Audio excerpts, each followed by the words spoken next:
స్త్రీ వశీకరణం కానీ పురుష వశీకరణం, ఈ రెండు వశీకరణాలు స్త్రీ కానీ పురుషుడు కానీ వర్తిస్తాయి. మనం చెప్పిన మాట వినకపోయినా మన దగ్గరికి వచ్చే విధంగా, మనం మాటకి గౌరవించే విధంగా, మనం రమ్మంటే రావాలి, పొమ్మంటే పోవాలి, కూర్చుంటే కూర్చోవాలి, లెమ్మంటే లేవాలి, మనం చెప్పిన మాట గౌరవించి మనం పెళ్లి చేసుకోవాలనే విధంగా కూడా స్త్రీ వశీకరణ కానీ పురుష వశీకరణం కానీ ఉంటుందమ్మా. ఈ వశీకరణం అనేది వాళ్ళకి ఏ విధంగా ఎవరి గురించి మనం చేయాలనుకుంటున్నామో వాళ్ళ పేరు మీద కూడా ఆ వశీకరణం పట్టుకొని ఆ మంత్రం ఒకటి చెప్తాను. ఆ మంత్రం మీరు జపించగలిగారంటే, ఆ వశీకరణం పట్టుకొని ఆ మంత్రం జపిస్తే 11 రోజుల్లో ఆ వ్యక్తి, నువ్వు ప్రేమించిన వ్యక్తి కానీ, అమ్మాయి కానీ, అబ్బాయి కానీ 11 రోజులు మీ దగ్గరికి వచ్చేది ఖచ్చితంగా గ్యారెంటీగా జరుగుతుంది. తెల్ల పేపర్ మీద రాసి పెట్టుకోండి, పక్కగా ఇదే జరుగుతుంది. ముమ్మాళ్ళు కూడా ఇదే ప్రయత్నం చేయండి. ముమ్మారు కూడా ఇదే ప్రయత్నం చేస్తారు, ఇలాగే ఉంటుంది. ఏం జరగబోతుంది అనే వివరాలు వీడియోలో తెలుసుకుందాము. వీడియో నచ్చితే తప్పకుండా ఒక చిన్న లైక్ అయితే చేయండి.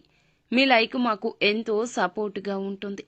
ఇక ఆలస్యం చేయకుండా వీడియోలోకి వచ్చేద్దాము. వ్యక్తిగత జీవితంలో కొన్ని ఆటుపోట్లు ఎదుర్కొంటున్నప్పుడు, ఏమైనా సమస్యలు వచ్చినప్పుడు వాటిని ఎవరికి పడితే వారితో షేర్ చేయడం మంచిది కాదు. ఎందుకంటే చెడు కోరుకునే వ్యక్తులు మీ చుట్టూ ఉన్నారు.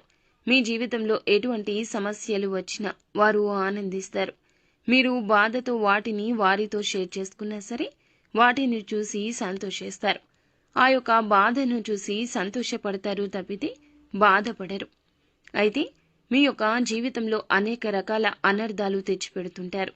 ఒక రకమైన సైకోయిజాన్ని మీ తోటి ఉన్న శత్రువులు మీ పైన చూపిస్తుంటారు. కాబట్టి ఇకనైనా మేల్కోండి. ఎవరితో ఏ విధంగా నడుచుకోవాలి అనే దాని గురించి అవగాహన ఉండాలి. లేకపోతే లేనిపోని సమస్యలు తెచ్చుకునే అవకాశం ఉంటుంది. అలాగే ఈ రాశికి చెందిన వ్యాపారస్తులకు ఈ రోజున సవాళ్లతో కూడుకున్న సమయమని చెప్పాలి. చాలా కాలంగా ఎదుర్కొంటున్న ఒక సమస్యకు పరిష్కారం లభిస్తుంది. మరొక సమస్య ఉత్పన్నమయ్యే అవకాశం ఉంది. తోటి ఉద్యోగస్తుల్లో ఒకరు కుట్ర చేసి మీ పైన ఆరోపణ చేసే అవకాశం ఉంది. పై అధికారులు కావచ్చు, తోటి ఉద్యోగస్తులే కావచ్చు, మిమ్మల్ని అపార్థం చేసుకునే స్థితి కూడా కనిపిస్తుంది. తగిన జాగ్రత్త పాటించండి. ఎవరైతే విదేశాలకు వెళ్లాలని ప్రయత్నం చేసి రిజల్ట్స్ కోసం చూస్తున్నారో, సఫలీకృతమయ్యే ఒక బిగ్ అప్డేట్ వింటారు. అనుకున్న విజయాలు సాధిస్తారు. అలాగే దానికి సంబంధించి ఒక మంచి వార్తను వినబోతున్నారు. ఈ యొక్క వార్త మీ యొక్క కుటుంబాన్ని కూడా సంతోషపరుస్తుంది.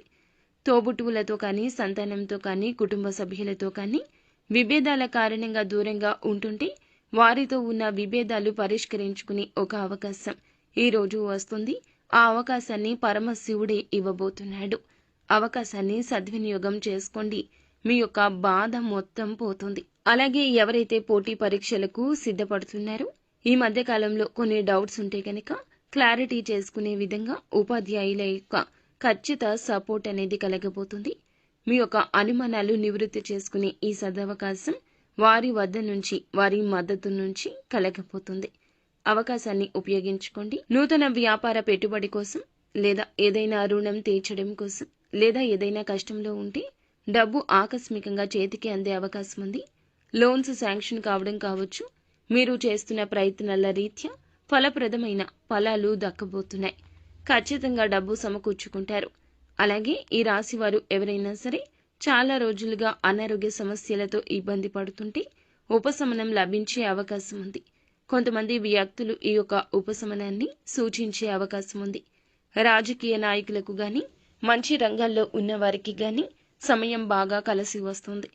రాజకీయ నేపథ్యం ఉన్న ఒక వివాహ శుభ కార్యక్రమానికి లేదా ఒక శుభ కార్యక్రమానికి హాజరవుతారు. అక్కడ పై స్థానంలో ఉన్న రాజకీయ నేతలను కలుసుకుంటారు. వారితో కాసేపు చర్చించే అవకాశం ఉంది. ఇదివరకు మీకు ఉన్న అనుమానాలు ఈ సమయంలో వారితో చర్చించడం వల్ల నివృత్తి అయ్యే అవకాశం కూడా కనిపిస్తుంది. ఉద్యోగార్థులకు ఒక అవకాశం ముందుకొస్తుంది. చిన్నగా కనిపించిన పక్కకు తోయకుండా ఉపయోగిస్తే ఆ అవకాశం భవిష్యత్తులో స్థిరమైన ఫలాలు కలగజేస్తుంది. నిత్యం ఇష్టదైవ ఆరాధన చేసుకోవడం, ఇష్టదైవ నామస్మరణ చేయడం మీకు మేలు కలగ